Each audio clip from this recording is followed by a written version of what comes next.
ధర్మారంలో మంత్రి లక్ష్మణ్ కుమార్ మీడియా సమావేశంలో బీఆర్ఎస్ బీజేపీలపై ధ్వజమెత్తారు. హరీష్ రావు వ్యాఖ్యలను ఖండించారు. హరీష్ రావు నోరు అదుపులో పెట్టుకో, కవిత మీపై చేసిన ఆరోపణలకు సమాధానం చెప్పమని డిమాండ్ చేశారు. కాళేశ్వరం అవినీతిపై కాంగ్రెస్ నివేదిక ఇచ్చిన బీజేపీ బీఆర్ఎస్ చీకటి ఒప్పందం వల్లే సిబిఐ విచారణ జరగడం లేదని విమర్శించారు. ఉపాధి హామీ మార్పులపై బీఆర్ఎస్ మౌనాన్ని ఆయన ప్రశ్నించారు. ఆయన ఏది పడితే అదే మాట్లాడతాడు. దేవుడిచ్చిన నాలుక, ఆ నరమేని నాలుకతో వంద మాట్లాడితే ఏం చెప్పమంటావు? ఇప్పుడు హరీష్ రావు అనేటైనా ఒక మంత్రిగా పనిచేసిండు, ఉద్యమంలో పనిచేసిండు. పాపం కిరోసిన్ చూసుకుని అగ్గిపెట్టి దొరకలే ఆయనకు తెలంగాణ ఉద్యమంలో పూట. కానీ మా ఎస్సీలను, మా బీసీ వర్గాల యువతనైతే పనంగా పెట్టిన ఉద్యమంలో. వాళ్ళు అసలు ప్రజలు ఎవరు విశ్వసిస్తారండి? వాళ్ళు నమ్ముతున్నారు ప్రజలు వాళ్ళను.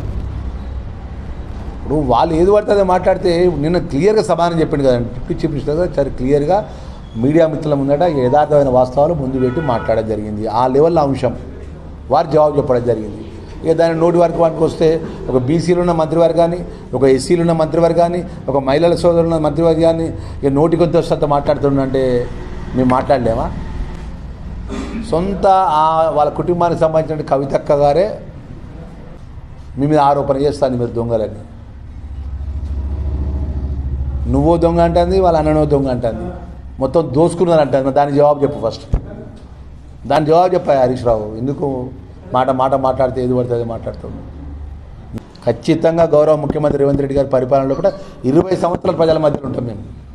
ధైర్యంగా ఒక ఆలోచన పరంగా చెప్తున్నాం తప్ప వేరే కాదు. ప్రజలకు మంచి చేసి ప్రజలకు పోయి మేము వేడుకుంటా ఓటేయమని. కానీ మీ లెక్క మాటల గారెడితోని కాళేశ్వరం మీద కమిషన్ల మీద, మిషన్ భగీరథ మీద కమిషన్ల మీద మేము అట్లా పనిచేయం. మేము ఏదేమైనా కూడా ప్రజలకు జవాబుదారీగా పనిచేస్తాం.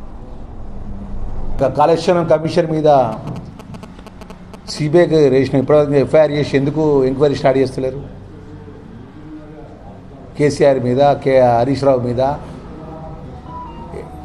అసెంబ్లీ సాక్షిగా కదా తీర్మానం చేసి ఢిల్లీకి పంపించినాం కదా. మీరే కదా, మీడియానే కదా సాక్ష్యం కదా, తెలంగాణ ప్రజలే సాక్ష్యం కదా, అసెంబ్లీ సాక్ష్యం కదా. మరి నీకేం సంబంధం ఉన్నది చెప్పు? నీకున్నట్టు బీజేపీకి ఏం సంబంధం ఉన్నది? బాధ్యత రహితంగా మాట్లాడితే, ఏది పడితే అదే మాట్లాడితే ఇలా నీ మీద వచ్చినటువంటి ఇలా నువ్వు 2014 నుంచి ప్రభుత్వం మీరు అధికారంలో 2014 నుంచి 18 నుంచి 23 వరకు ఉన్నారు. ఈ ఉన్నటువంటి మీ యొక్క 10 సంవత్సరాల లోపల కేంద్రంలో ఏ బిల్లుకైనా, పార్లమెంట్లో కానీ రాజ్యసభలో ఏ బిల్లుకైనా మీరు భారతీయ జనతా పార్టీ సపోర్ట్ చేసినా చేయలేదా?